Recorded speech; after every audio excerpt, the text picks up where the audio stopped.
Remember the rule. You have to date within your self-esteem level, male and female. A man with low self-esteem will never attract a woman with high self-esteem. A woman with low self-esteem will never attract a man with high. Okay? You got to stay within. We talk about being equally yoked. If a woman with low self-esteem wants a good man, she got to raise hers.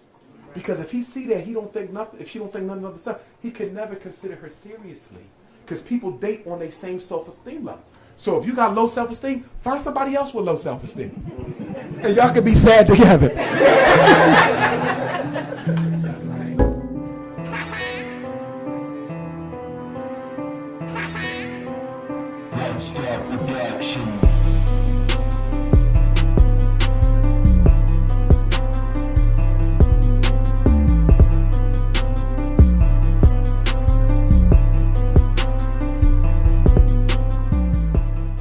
On relationships, and then I'm gonna do Q&A, and that'll be it for the night, and I can sign the rest of the books. Male-female relationships. In fact, let me go to my PowerPoint. Everybody woke up like, damn.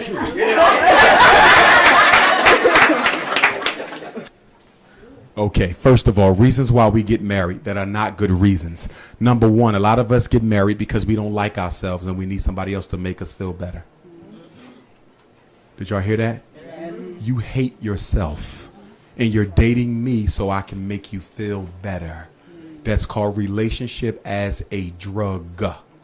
What you need to understand is that if you don't like you, how am I going to like you? If you can't live with yourself, why are you inviting me to share?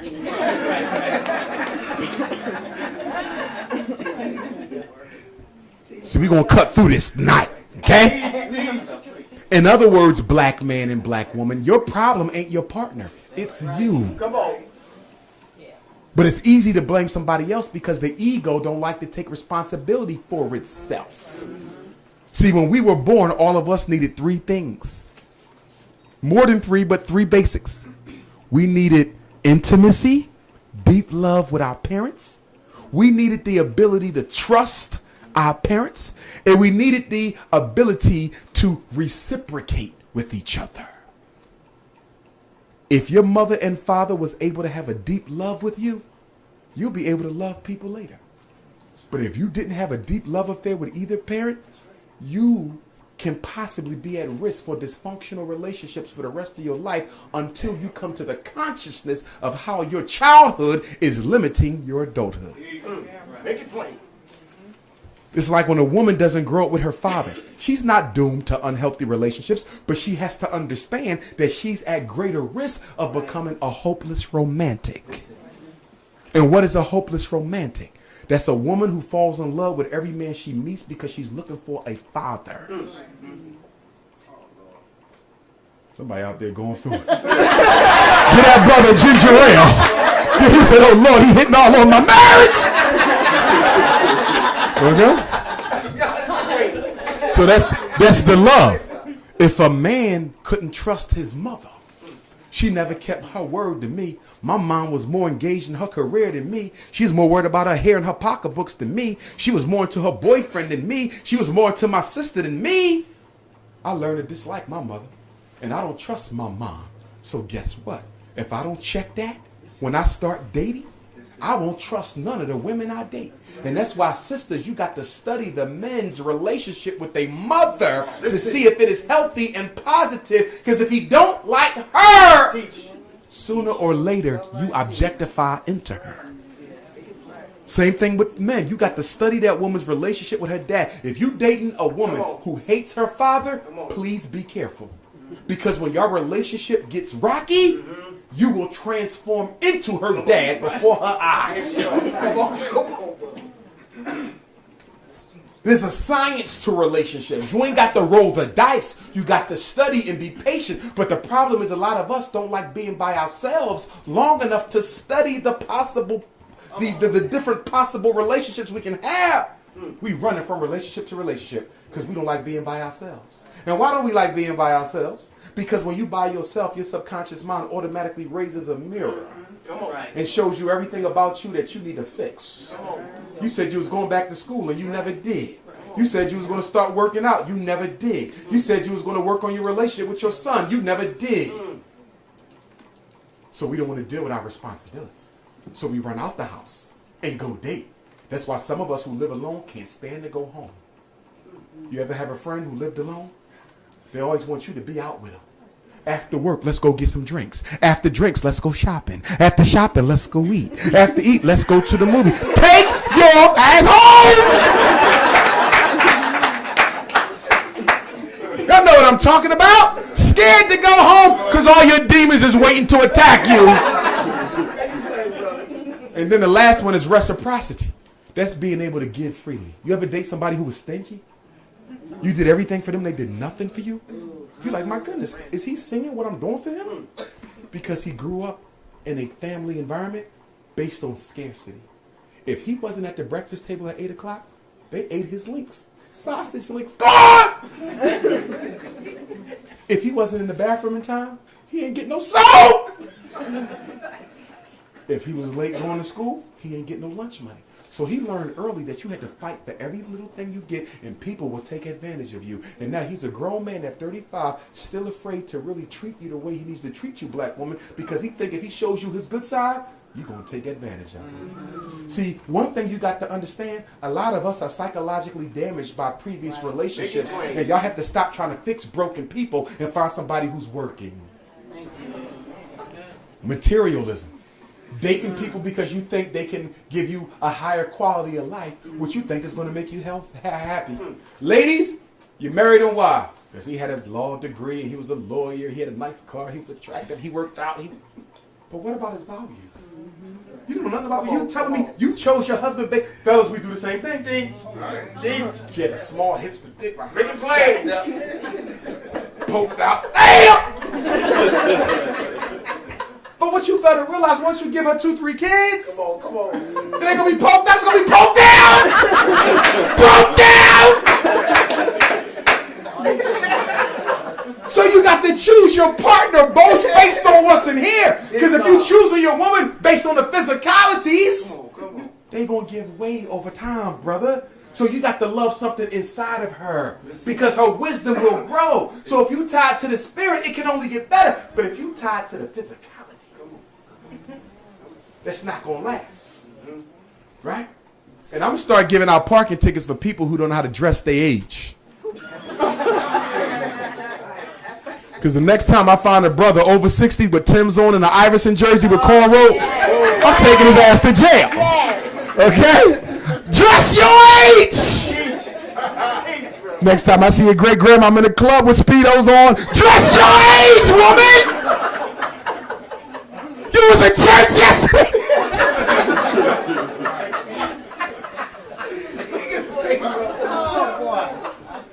Post-traumatic relationship disorder. Post-traumatic, this is my word, don't steal it, I own this. That's called you just got out of a deep relationship. You love deeply. You might have been hurt deeply. You gave deeply. It's over now. Why are you at the club already looking for a new person when your spirit's still connected to the other person? Listen to me. When you are in love, love is nothing more than two souls becoming one.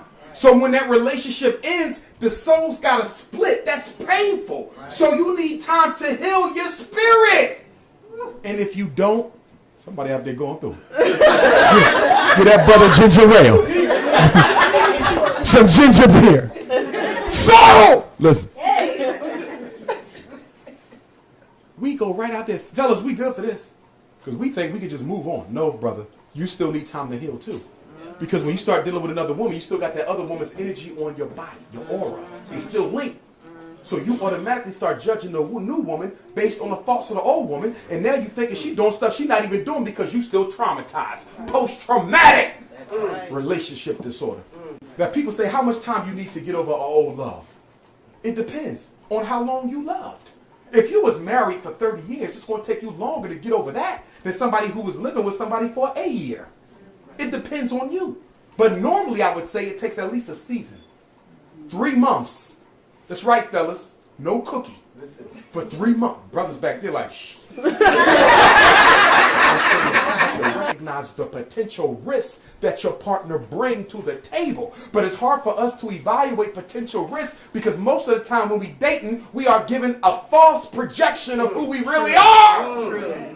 True. Fellas, y'all know what I'm talking about. Come on. Before you got the cookie, you opened the door every time y'all went out. Come on. You rubbed her feet every night. Corns and nails looking like this, but you still rubbed.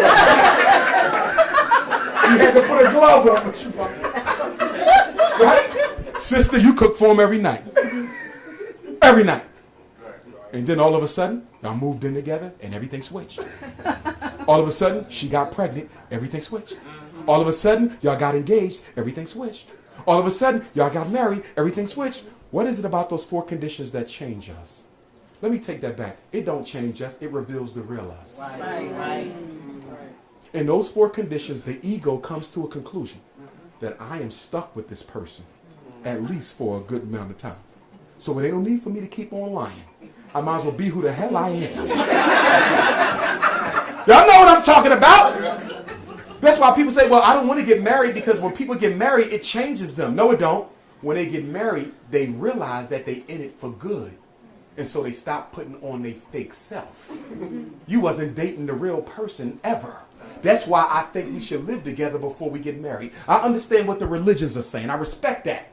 But we don't live in 6th century Arabia or 5th century Jerusalem. You in 21st century Portland and black people crazy! So I think you need to live with somebody for 6 months. All right. Okay? 6 months is enough time for you to really see the inside. Because when you wake up with somebody, when you go to sleep with them, you see things you never knew they was about. Ladies, you know whether he take a bath once or twice a week. No, this is real. You know how many emails I'm getting from women talking about some Dr. Umar, my husband only likes to wash like 3 times a week. If he didn't break a sweat, he don't see a need to waste water. Because he's an environmentalist.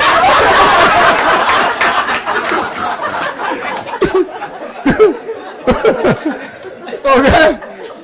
He's an environmental water conservatory. Okay? So you got to talk about that. You got to see them. Now, ladies, what's my rule? Dr. Umar's rule on cohabitation is what? 2 years. If you've been living in a house with a man full time for 2 years, he knows if he wants you or not. Listen to me, ladies, because I'm not going to enable your weakness. I'm going to empower your God self. After 2 years, black woman, you got to make a decision whether you're going to stay in it or walk. But after 24 months, he know if you the one. Okay? Now some of y'all ladies like, well, I don't know. He told me he needed about 6 more years. Okay? See? And you know you want him to choose now. But you passive aggressive. So you ain't going to make him choose, but you're going to trip him when he walked down the steps. You can't do that. Ladies, you got to say what you feel. So what's my rule on going outside the relationship? Women always say, what do I do when he cheats? I want you to stop and think about what you're going to do. Because if you ain't leaving him, don't act like you are. Because he knows you better than anybody else. And if he calls you a little wolf ticket, he'll never believe you again when you say you're leaving. Right? So don't lie. Tell the truth. If this happens again, I might leave. That's honest. You told him, if this happens again, I might leave. You ain't saying you got the strength to go, but you letting him know that you're going to consider it. But you know what some of y'all do? Some of y'all know y'all ain't going nowhere. And put on the biggest show in the middle of the street. Put all his clothes out.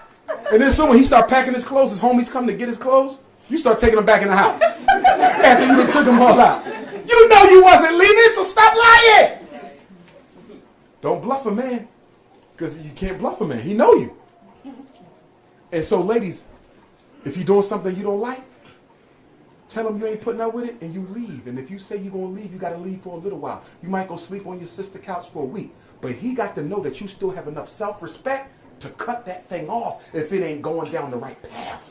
Some of y'all ain't got the strength to separate for 1 or 2 days from him. If he know he got you like that, he ain't going to change nothing about himself because all behavior is a function of the consequences. You pleading with him, stop cheating on me, Johnny. I've been good to you. I saved all your high school track trophies. You don't beg no man, please don't leave me. No, you got to operate from a base of strength. Men respect strength. And there's nothing more sexy than a woman who we into and love, who got the strength to say, you know what? This better stop or I'm out. And the other thing too, black woman, you got to stop doing, you have to keep doing what you was doing when we met you. Sisters have a tendency to change their whole persona. But when I met you, you was person A. Now I married you, you became person B. When I met you, you used to hang out with your girls, you used to volunteer at the community center, you was going to school, you had goals, you had it going on, that's what I like. Now we got married, you just gave up on life. And you home every time I get there with nothing to do. Listen to me, black woman, and every man in here knows that there's nothing more unattractive than a woman with nothing to do with her life. I'm serious. You better find something to do. Take out the trash or something. And the other thing, and then I'm going to hit 2 more slides and I'm going to wrap up. When you blend in children, you got to do it scientifically. Most of us might be equally yoked, but our kids ain't equally yoked with our parenting styles. See, we might be good for each other, but she got a spoiled ass son who got a nasty mouth, and if he come to my house with that, I'm going to whip his ass. And she and I going to have a problem because she don't feel comfortable with me chastising her son. But I cannot date you, black woman. And I'm saying this on behalf of all my brothers. We cannot date you and let your son disrespect you. And you want us to stand there and act like we didn't see that? So now I got to give up the relationship, boo-boo, because you want me to let your son disrespect you in my presence. And a God can't do that. That's right. Make it plain. I'm letting y'all women know now. A lot of y'all lose good men because your son is off the hook. And you don't want him to check him. When you about to bring a real man into the house, you got to let your son, look, you took care of your mom, but there's a real man coming in here. So get back in your place. Because ain't nobody going to be arguing with no 3-foot boy. Okay? Ball from Ritalin. Oh, that's wrong. Get your ass a wig. You better get out my face. Okay? So, but y'all got to make sure the kids are equally yoked. Because my daughters, homework is real important to me, obviously, right? Being an educator. I can't date a woman who don't check homework. I can't date a woman who don't even ask if they had any. You see what I'm saying? We're raising the kids on 2 different systems. So y'all got to make sure the parenting styles blend well. Okay? Now let me go to my unhealthy types of men and unhealthy types of women. Ladies, y'all ready? Then you got the predator. He's dangerous. He's the domestically abusive man, but he's a master psychologist. He ain't got no doctorate in it or nothing, but he's a master. He could come into a room like this and he could spot the women with low self-esteem. He could spot the women who ain't been on a date in 3 years. He could spot the women who just need a hug. And he goes up to them and he kicks game. Because you know what game is, right, women? Game is me playing on your psychological vulnerability. And then he gets you where he wants you. And then he cuts you off from your friends and your family. You used to go to church with your mom every Sunday. He makes you feel guilty about going to church with mom because he said, you got a man, you should be home with your man. And you go out with your girlfriends every Friday. He make you feel guilty. Why are you going out with your girlfriends? You got a man. What you looking for somebody else? Well, no, me and my girl's been doing it since college, but I'm here now. And then he makes you feel guilty. You give everybody else up. And then he starts verbally abusing you. Why don't you find something to do? After he made you quit your job, why don't you find something to do? You gaining too much weight. You losing too much weight. This house is dirty. Your clothes is dirty. Your teeth is dirty. And then he starts threatening to hit you. First the threats come, but he don't hit you. Then he starts practicing around the house, knocking down lights, breaking toys. All his X-Men, he broke them all up.